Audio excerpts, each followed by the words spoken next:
एक सनकी राजा हर रोज सुबह अपनी रानी को खड़ी कर उसकी नथ में से 100 तीर निकालता और पूछता है कोई इस धरती पर मेरे जैसा और कोई भी वीर मर्द। रानी बेचारी कहती कि नहीं महाराज, आप जैसा वीर पुरुष और कोई नहीं। समय बीता, एक बार रानी की माँ रानी से मिलने आई। जब उसने रानी की हालत देखी तो उसकी आंखों में पानी आ गया। बोली, बेटी यह कैसी हालत बना रखी है, बिल्कुल सूखी लकड़ी के समान हो गई हो। तुम्हें कोई बीमारी है, कोई दुख दे रहा है, या फिर तुम्हें समय से रोटी नहीं मिल रही, आखिर बात क्या है। अब रानी कैसे अपनी माँ को अपना दुख बताती कि राजा हर रोज सुबह उसे खड़ी कर उसकी नथ में से 100 तीर निकालता है। हर तीर में उसका कलेजा बाहर आने को हो जाता है। अगर वह जरा सी भी हिली या राजा जरा सा भी चुका तो प्राण गए। पर जब माँ ने बार बार दबाव देकर रानी से पूछा तब रानी बोली, क्या बताऊं माँ, किसी चीज की कोई कमी नहीं, अन्न का भंडार भरा हुआ है, पीने को अच्छा पानी है। तो फिर बात क्या है बेटी। माँ ने इस बार जब रानी का हाथ पकड़ अत्यंत रुदन स्वर में पूछा तो रानी टूट गई और अपनी वेदना प्रकट करते हुए कहा, माँ तुम्हारे जमाए राजा मेरी नाक की नथ में से 100 तीर निकालते हैं, जिससे मेरा हृदय थर थर कांपता है। मेरी तरफ आता हुआ हर तीर मुझे अपनी जिंदगी का आखिरी तीर प्रतीत होता है। यही बात मुझे हर समय अंदर ही अंदर खाई जाती है कि आज तेरा आखिरी दिन है, आज तेरा आखिरी दिन है। बस माँ, इसी चिंता के कारण कुछ भी खाना पीना मेरे हलक से नीचे नहीं उतरता। रानी की माँ ने हैरान होते हुए कहा, ये तुम क्या कह रही हो बेटी, यह कब हुआ। रानी बोली, माँ यह मत पूछो कब हुआ, ये पूछो कब नहीं हुआ। राजा हर रोज सुबह मुझे खड़ी करके सबसे पहले मेरी नथ में से 100 तीर निकालते हैं, उसके बाद ही अपना दिन शुरू करते हैं। कुछ बोलते भी हैं क्या, माँ ने पूछा। रानी बोली, हाँ माँ, कहते हैं कि इस धरती पर मेरे जैसा कोई और मर्द है क्या। रानी की माँ कुछ सोचते हुए बोली, बेटी चिंता मत कर, कल वो जब ऐसा पूछे तो कह देना दुनिया में मर्द बहुत घर में है, नहीं तो बाहर बहुत, घर से बाहर निकलो, शेर को स्वा शेर बहुत। इतना कह रानी की माँ अपनी बेटी से विदाई ले अपने घर चली गई।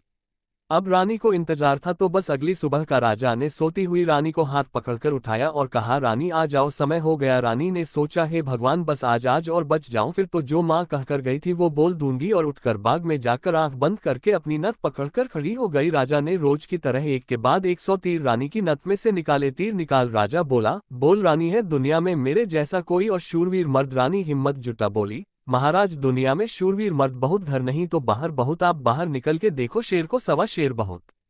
राजा हैरान होते हुए बोला, ठीक है रानी, अगर यही बात है तो कुछ खाने का सामान दो, मैं जा रहा हूं बाहर शूरवीर मर्द देखने।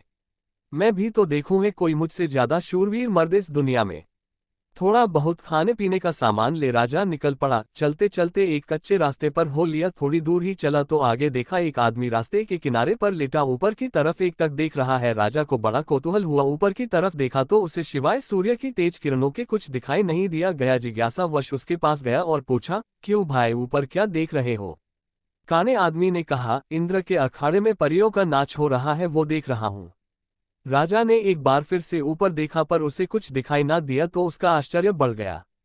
काने आदमी ने ऊपर की तरफ ध्यान लगाए लगाए राजा से पूछा, तुम कौन हो भाई और कहाँ जा रहे हो। राजा बोला, मैं मालवा का राजा उत्पल राज हूँ, मैं दुनिया में शूरवीर मर्द देखने जा रहा हूँ। काने को बड़ा कौतुक हुआ, बोला, तो थोड़ी देर मेरी प्रतीक्षा करो भाई। नाचते नाचते एक परी की पाजेब टूट गई है, वो नीचे गिरने वाली है, बस उसको लेकर मैं भी तुम्हारे साथ शूरवीर मर्द देखने चलूंगा। कुछ ही देर में आकाश से छम की आवाज से एक पाजेब नीचे आ गिरी। काने ने उसे उठाया और जेब में रख लिया और बोला, अब चलो भाई मर्द देखने, मर्द कैसे होते हैं मैं भी तो देखूं। राजा के आश्चर्य की कोई सीमा नहीं थी, उसका अहंकार तो यही नष्ट हो चुका था, उसकी हवाएं उड़ चुकी थी। सोचा कि तू तो रानी की नथ से तीर निकाल अपने आप को सबसे बड़ा मर्द समझता था, तेरे से ज्यादा तो ये काना है। एक आंख से अंधा होते हुए भी इंद्र के अखाड़े में क्या हो रहा है देख लेता है। अब राजा और काना आदमी दोनों एक साथ चल पड़े मर्द देखने। राजा और काना आदमी अभी कुछ दूर ही चले थे, आगे एक नौजवान व्यक्ति धनुष बांध लिए किसी की प्रतीक्षा में बैठा था। राजा ने उससे भी पूछ लिया, क्यों भाई कैसे बैठे हो। व्यक्ति बोला, अपने दोस्त का इंतजार कर रहा हूँ। राजा बोला, कहाँ है तुम्हारा दोस्त। व्यक्ति बोला, मैंने 100 कोस पर तीर मारा है, उसे लेने के लिए गया है। इतना सुनना था कि राजा के पैरों नीचे से जमीन खिसक गई। कहानी को बीच में रोक आपकी जानकारी के लिए बता दूं, पुराने समय में दूरी मापने के लिए किलोमीटर या मीटर नहीं बल्कि तब के लोग कोसों के द्वारा ही दूरी को मापते थे। उस समय के एक कोस का मतलब आज के लगभग 3 किलोमीटर है। तो नौजवान व्यक्ति ने राजा और काने आदमी से पूछा, तुम लोग कहाँ जा रहे हो। काने ने कहा, मर्द देखने। उत्सुकतावश नौजवान ने कहा, तो भाई हम भी चलेंगे तुम्हारे साथ मर्द देखने, बस थोड़ा इंतजार करो, मेरा दोस्त अभी मेरा तीर लेकर आता ही होगा। राजा बोला, 100 कोस से आज ही थोड़े ना आ जाएगा, उसे तो कई दिन लगेंगे। नौजवान ने मुस्कुराते हुए कहा, नहीं मान्यवर, उसे 100 कोस से जाने और आने में सिर्फ 1 घंटा लगता है। थोड़ी ही देर में एक लंगड़ा व्यक्ति नौजवान के द्वारा छोड़ा हुआ तीर हाथ में लेकर आता है। अब राजा को काटो तो खून नहीं। रानी की नथ में से तीर निकाल खुद को मर्द सूरमा समझने वाले राजा को अब एक से एक बड़े सूरमा टकरा रहे थे। वो जिस बिल में हाथ डाल रहा था वहीं से सांप फुफकार हुए निकल रहे थे। एक काना आदमी जो एक आंख ना होते हुए भी इंद्र के अखाड़े में परियों का नाच देख रहा है। एक युवा पराक्रमी नौजवान 100 कोस तक तीर मार रहा है। एक अपाहिज लंगड़ा आदमी 100 कोस की दूरी सिर्फ 1 घंटे में नाप देता है। बोझिल कदमों के साथ राजा अब उन तीनों के साथ आगे चल पड़ता है। चलते चलते वे एक नगर में पहुंचे जहां एक राजा की लड़की का स्वयंवर चल रहा था। स्वयंवर की शर्त थी कि जो व्यक्ति 50 कोस से 2 घंटे में हंसता पान बोल सुपारी ला देगा उसी के साथ रानी का विवाह कर दिया जाएगा। चारों में से लंगड़ा ही इस काबिल था जो कोसों की दूरी मिनटों के हिसाब से तय कर सकता था। अंततः चारों की सलाह पर लंगड़ा व्यक्ति स्वयंवर की शर्त पूरी करने के लिए तैयार हो गया और शर्त अनुसार हंसता पान बोल सुपारी लाने के लिए चल पड़ा। रानी के स्वयंवर की शर्त अनुसार लंगड़ा व्यक्ति तेजी के साथ उस दिशा में बढ़ने लगा जहां हंसता पान बोल सुपारी का पेड़ था। अपनी दिव्य गति से थोड़े ही समय में वो उस पेड़ के पास जा पहुंचा। उसने सुपारी तोड़ी और अपनी जेब में डाल ली। सोचा अभी तो बहुत समय है, क्यों ना थोड़ी देर सुस्ता लिया जाए। ये सोचकर वह उस पेड़ के नीचे सुस्ताने के लिए लेट गया। ठंडी हवा के झोंकों से जल्दी ही उसकी आंख लग गई। उधर तीनों की समय बीतने के साथ साथ चिंता बढ़ रही थी। 2 घंटे पूरे होने को आए थे, बस थोड़ा समय ही बचा था। नौजवान तीरंदाज ने कहा, इतना समय तो उसे कभी नहीं लगता, जरूर कुछ बात है। काने आदमी ने कहा, रुको मैं देखता हूं। जब काने ने देखा तो वो पेड़ के नीचे सो रहा था और पेड़ से एक खूंखार जहरीला सांप उसे काटने के लिए उसकी तरफ बढ़ रहा था। जब ये बात उसने साथियों को बताई कि वो तो सो रहा है और एक जहरीला सांप उसकी तरफ बढ़ रहा, तब तीरंदाज नौजवान ने काने से कहा, तुम मेरे तीर का निशाना सांप के फन पर लगाओ। काने ने कहा, हाँ ये ठीक है, निशाना लगाकर मैं हुकारा भरूं तब तुम तीर छोड़ देना। काने ने तीर को सांप के फन की दिशा में लगाकर जैसे ही हूं कहा, तीरंदाज ने तीर छोड़ दिया। तीर सीधा जाकर सांप के फन पर लगा और धड़ा की आवाज के साथ सांप नीचे गिर गया। आवाज सुन लंगड़ा आदमी हड़बड़ाहट के साथ उठकर बैठ गया। देखा तो एक जहरीला सांप उसके पास मरा पड़ा है और उसके दोस्त का तीर सांप को लगा हुआ है। सारा माजरा समझते उसे देर ना लगी। वो दिव्य गति से नगर की ओर दौड़ा। समय रहते वह हंसता पान बोल सुपारी लेकर राजमहल पहुंच गया।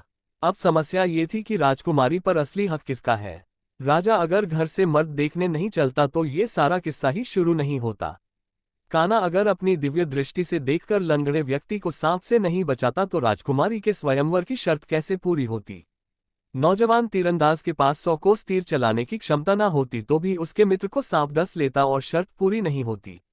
लंगड़े व्यक्ति के पास दिव्य गति न होती तो भी राजकुमारी स्वयंवर की शर्त पूरी ना होती। राजकुमारी का पति कौन होगा। जब इसके ऊपर उनमें आपस में सलाह मशवरा हुआ तो राजा को ही चुना गया, क्योंकि यह सारी कहानी ही उससे शुरू हुई थी। पर राजा ने अपनी सारी बीती बात बता कहा, मैं पहले से ही शादीशुदा हूं, इसलिए मैं राजकुमारी से शादी करूं इसका सवाल ही पैदा नहीं होता। मैं तो तुम सबका शुक्रगुजार हूं मेरा खोखला वहम तोड़ने के लिए। काने ने कहा, मैं तो इंद्र के अखाड़े में अपनी परियों के साथ ही खुश हूं और वैसे भी मेरे दिन अब उस ऊपर वाले को याद करने के हैं। बारी आई युवा तीरंदाज की। उसने अपने मित्र से कहा, मित्र, राजकुमारी के साथ तुम्हारा विवाह होना चाहिए क्योंकि तुमने ही स्वयंवर की शर्त का सीधा पालन किया और राजमहल में शर्त अनुसार हंसता पान बोल सुपारी लेकर आए, इसलिए शर्त के दृष्टिकोण से देखे तो राजकुमारी पर तुम्हारा ही हक बनता है। तीरंदाज की बात सबको सही लगी और सबने सहर्ष सहमति जताई। लंगड़े व्यक्ति के साथ राजकुमारी का विवाह हो जाता है। सभी बहुत खुश थे। राजा सभी को अपने राज्य आने का निमंत्रण दे खुशी खुशी उनसे विदा लेते हैं। अपने मन में वो अब कभी रानी के साथ दुर्व्यवहार न करने की शपथ लेते हैं। निष्कर्ष, वास्तविक वीरता केवल बाहरी शक्तियों में नहीं बल्कि आंतरिक विनम्रता, संयम और दूसरों की महत्ता को समझने में होती है। राजा उत्पल राज्य ने स्वयं को सबसे बड़ा शूरवीर माना और अपने अहंकार में अंधा हो गया था। वह अपनी रानी पर अत्याचार कर अपनी वीरता का प्रदर्शन करता था, परंतु वास्तव में वह अपने भीतर की हीन भावना और असुरक्षा को छिपा रहा था। अपनी यात्रा के दौरान राजा की ऐसे व्यक्तियों से मुलाकात होती है जिनकी क्षमताएं उससे कहीं अधिक होती हैं। उस एक आंख वाले व्यक्ति का दिव्य दृष्टि से इंद्रलोक का नृत्य देख पाना, उस युवा तीरंदाज का 100 कोस दूर तक तीर मारना और अपाहिज व्यक्ति का अद्वितीय वेग से दूरी तय करना, यह सभी घटनाएं राजा को ये समझाती हैं कि यह संसार अप्रतिम और असीम क्षमताओं का भंडार है। हर व्यक्ति में कुछ न कुछ विशिष्टता होती है और किसी को भी स्वयं से निम्न समझना उसके प्रति अन्याय है। अंततः सच्ची महानता और शक्ति आत्मनिरीक्षण, अपने अहंकार को त्यागने और हर व्यक्ति को उसकी की श्रेष्ठता के साथ स्वीकार करने में है। अहंकार नष्ट करने से व्यक्ति का हृदय प्रेम, आदर और करुणा से भर जाता है, जो कि आध्यात्मिक उन्नति का मार्ग है।